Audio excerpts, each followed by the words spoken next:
Damit ihr kurz wenigstens mal was davon habt.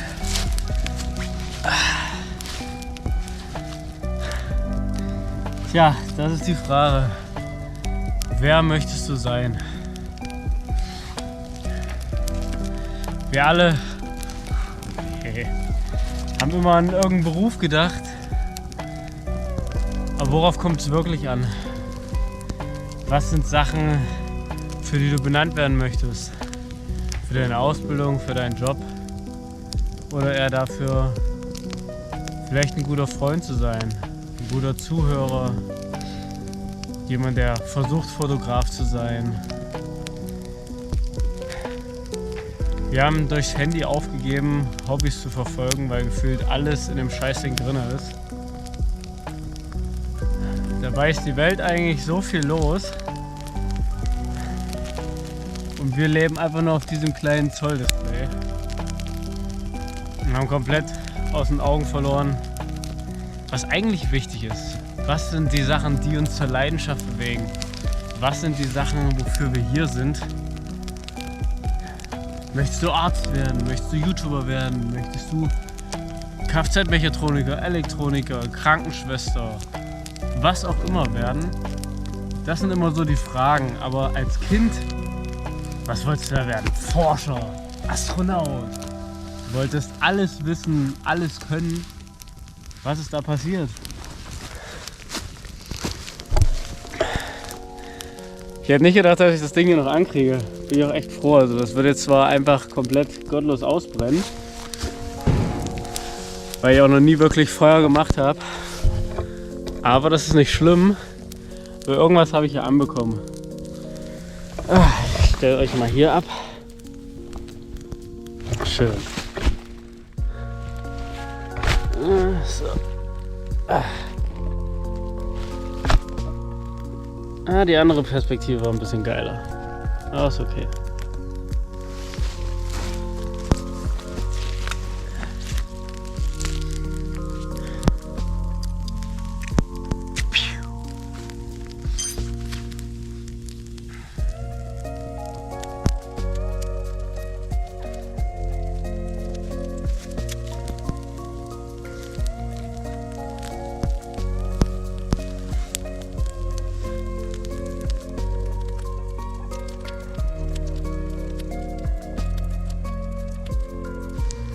Das hier ist unser kleines Lagergespräch. Wohin wollen wir beide? Wohin möchtest du noch in deinem Leben? Wohin möchte ich noch?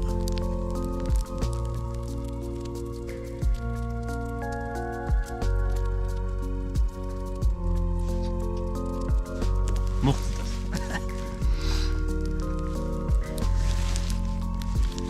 Keine Ahnung, wie man richtig lebt, aber ich glaube, wenn man neue Sachen ausprobiert, zum Beispiel einfach sowas hier macht, auch wenn ich es jetzt leider nur mit dem Feuerzeug anbekommen habe, weil ich es mit dem Feuerstahl nicht geschafft habe.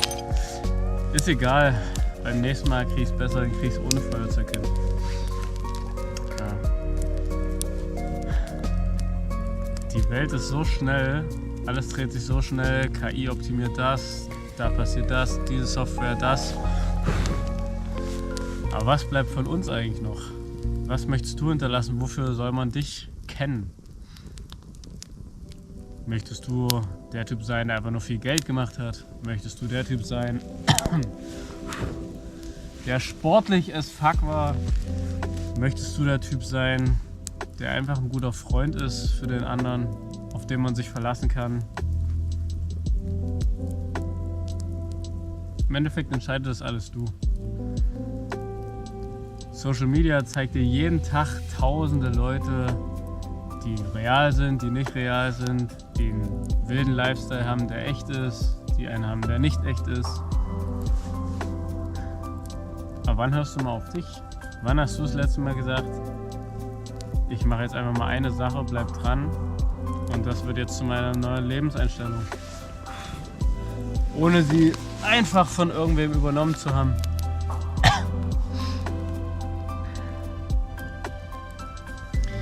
Das Einzige, was wir hier haben auf der Welt, was wirklich wertvoll ist, ist Zeit. Zeit, die man einfach nur absitzt, bringt natürlich auch niemandem was. Aber gut genutzte Zeit, das ist das Wahre. Aber was ist gut genutzte Zeit? Ist das jetzt gut genutzte Zeit? Ist es gut genutzte Zeit, dass du dir dieses Video anguckst? Ist es gut genutzte Zeit zu zocken? Was ist auch Erfolg? Ist für jeden anders. Ich glaube, Erfolg ist einfach, das zu machen, worauf du Lust hast, dass dir das Spaß macht und dass du damit irgendwas Positives in die Welt ausstrahlst. Und wenn es nur ist, dass du und dein Kumpel irgendwas zusammen Cooles macht, das reicht schon. Denn die Welt verändern wir nur,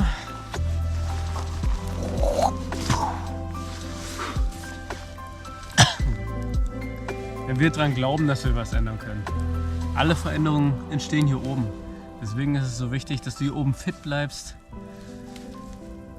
und dass du einfach was Persönliches mit in die Welt ausstrahlst. Wir haben genug Kopien, wir haben genug Optimierungssoftware, wir haben genug von allem eigentlich.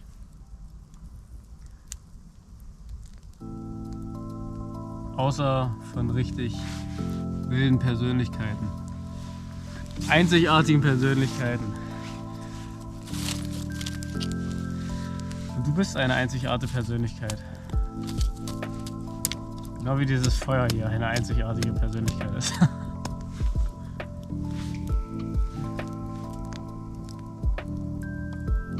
Warum wir hier sind auf der Welt, keine Ahnung, aber ich glaube, wir alle können es ein Stück besser machen. Wir alle haben irgendeine Mission, die haben wir vielleicht noch nicht gefunden, aber es ist umso wichtiger, dass du dir irgendwas suchst, dass du in Bewegung bleibst, dass du Energie mitbringst und diese Energie auch wieder verteilst in der Welt. Und dann wird es auch wieder zu dir zurückkommen.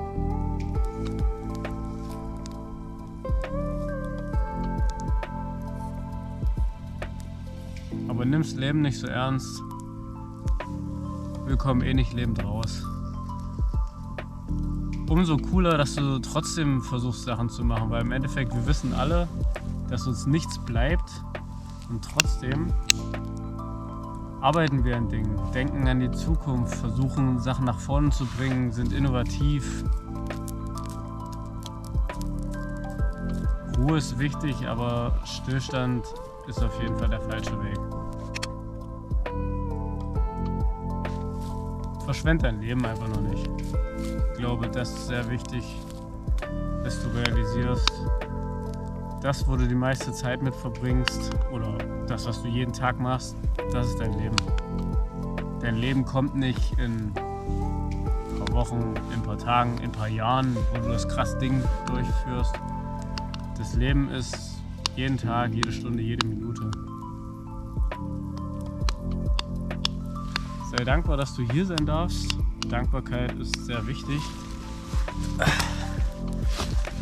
damit du auch realisierst, dass das hier ein Geschenk ist, und wenn du andere Sachen wertschätzt, merkst du auf einmal, dass zum Glück gar nicht viel fehlt. Es sind nur immer ein paar Gedanken, die darüber entscheiden, wie dein Tag wird. Und wir kämpfen mehr mit uns selbst als gegen alles andere. Das merke ich selbst jeden Tag, wenn ich früh aufstehe mit Zweifeln oder wenn ich mir sage, das schaffe ich nicht, das kann ich nicht, oh mein Gott, was werden die anderen von mir denken? Das ist ein Kampf, den ich jeden Tag führe, obwohl ich ihn gar nicht führen möchte. Warum zweifle ich überhaupt? Wer hat mir das beigebracht? Wir sind nicht auf die Welt mit Zweifeln gekommen. Wir haben uns trotzdem durchgekämpft und haben gesagt, wir ziehen durch, wir arbeiten, wir wachsen, und so sind wir von einem kleinen Baby bis hierhin gekommen. Aber warum stagnieren wir jetzt? Ich weiß es nicht. Aber umso wichtiger, dass wir realisieren, dass wir manchmal feststecken und dass wir dann einfach eine neue Perspektive brauchen oder einfach mal ein bisschen Abstand, um wieder alles klar einschätzen zu können. Mal hier ein paar Rauchzeichen für die nächste Generation.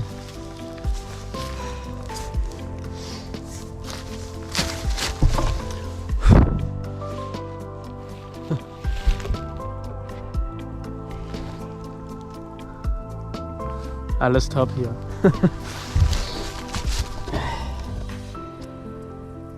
Du kannst nichts mitnehmen in die nächste Welt, in die nächste Dimension, außer das Glück, die Erinnerung und die Fähigkeiten, die du hier erlangt hast. Nichts Materielles. Wow, ist das rutschig. Nichts, wofür du groß Geld bezahlt hast. Aber die schönen Momente nimmst du mit. Die Freude, das Glück, die Energie, die du hier nach außen gestrahlt hast, das nimmst du mit. Und das Wissen, dass du hier sein durftest, um zu fühlen, zu lernen, auszuprobieren. Es war auch schön, was zu verdienen, aber du fragst dich doch auch bestimmt manchmal, wozu machst du bestimmte Dinge? Ja, es muss nicht alles einen Sinn haben. Vielleicht findet auch nie jemand die Antwort auf den Sinn des Lebens, aber einfach zu leben und wirklich unterschiedliche Sachen zu machen, zu entdecken, was es hier alles auf diesem Planeten gibt. Ich glaube, wenn du da gut dabei bist, dann hast du schon einen Großteil von dem Sinn erfüllt.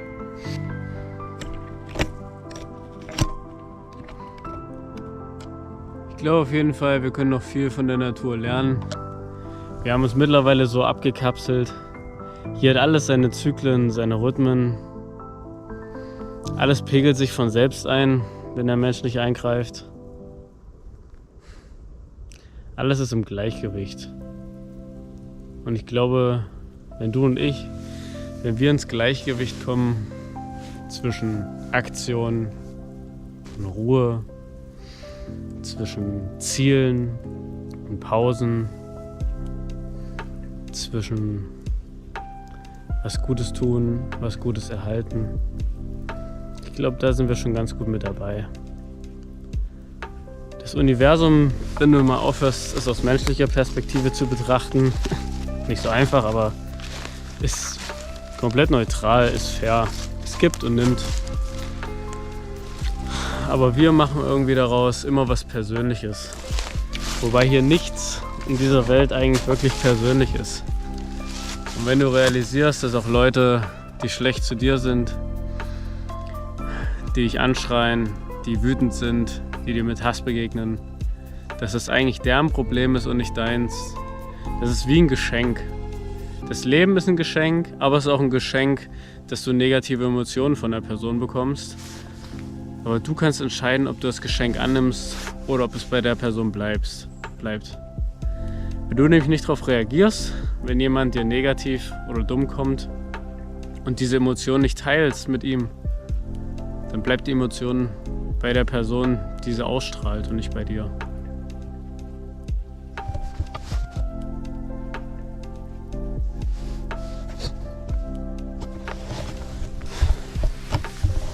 Guck einfach mal, was du Schönes treibst, was du machst, wer deine Freunde sind, was du konsumierst, was du für Musik hörst, wie du dich ernährst. Machst du Sport, das ist nicht nur körperlich, sondern auch für hier oben wichtig. Bist du ein aufgeschlossener Mensch, ein offener Geist? Wer möchtest du wirklich sein? Du hast alle Parameter in der Hand. Du kannst jetzt entscheiden, wer du bist. Und je mehr du danach handelst, wenn du zum Beispiel eine erfolgreiche Person sein möchtest, dann nutzt die Zeit anders. Beschäftige dich mit wichtigen Projekten. Zeig was nach außen. Arbeite dafür.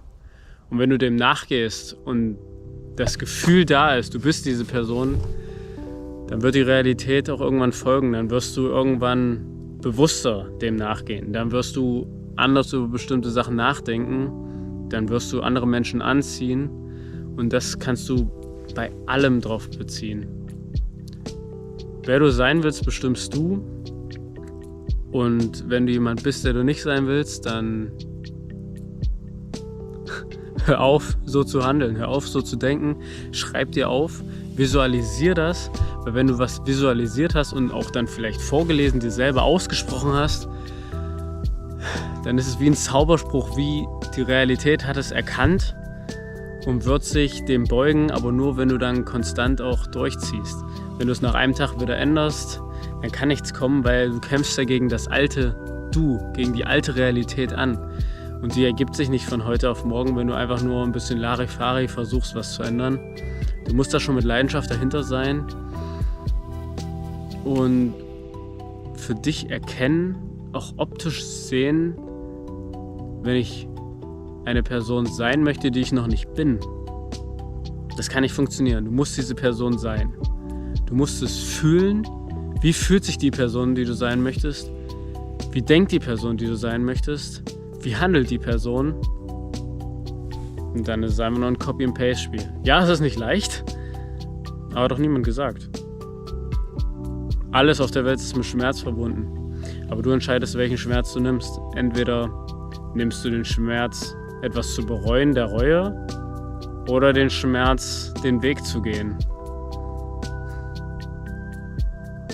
Frisst es deine Seele auf, dann musst du was ändern.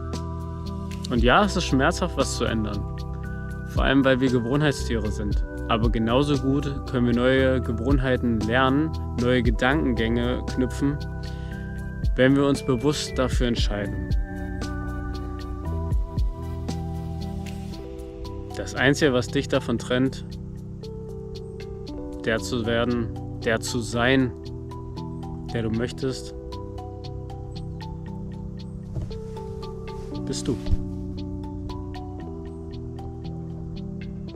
Und wenn du der Einzige bist, der es ändern kann und du die volle Verantwortung hast, dann ist es wunderschön, weil dich kann ja niemand aufhalten. Du entscheidest, wer du sein möchtest. Und ob du jetzt den Weg gehst der Veränderung, ob du die Ausbildung, das Studium, das Business verfolgst, ob du jeden Tag Sport machst, was auch immer du tun möchtest, die Zeit wird trotzdem vergehen. Tu es nicht. Es liegt bei dir.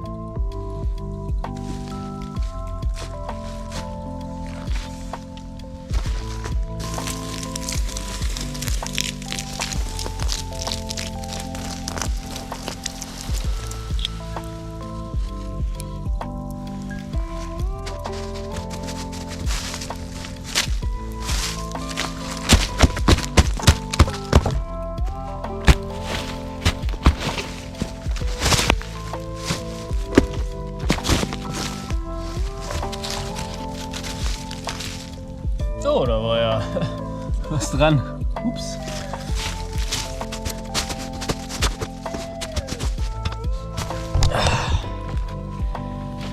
Du schreibst deine Geschichte selber.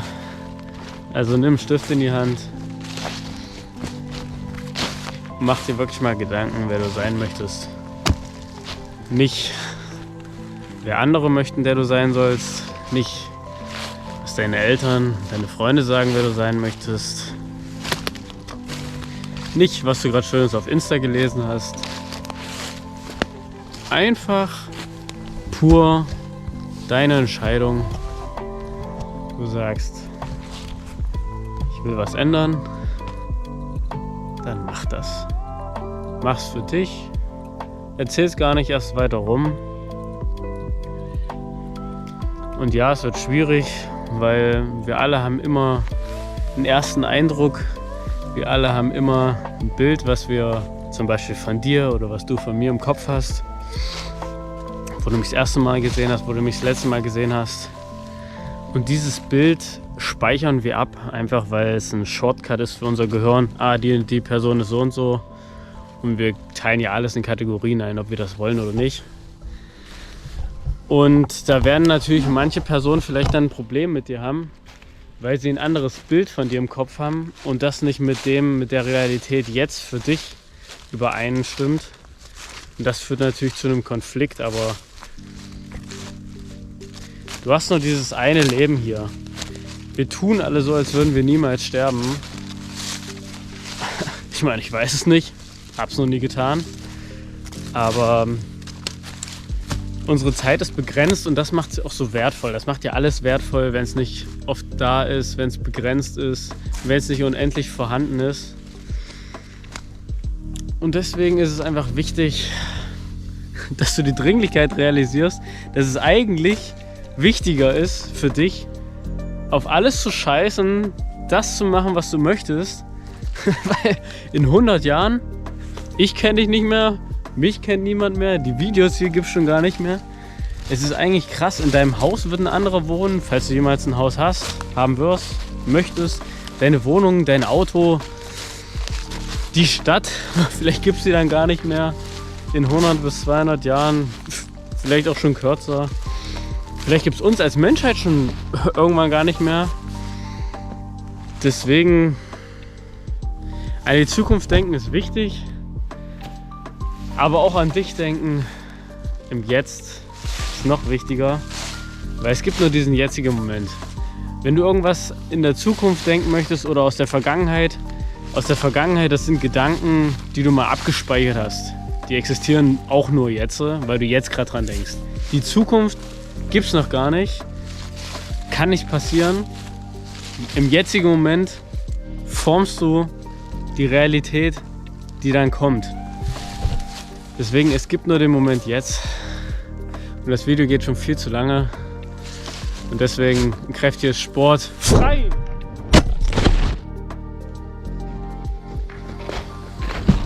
Ich glaube, das mache ich nie wieder.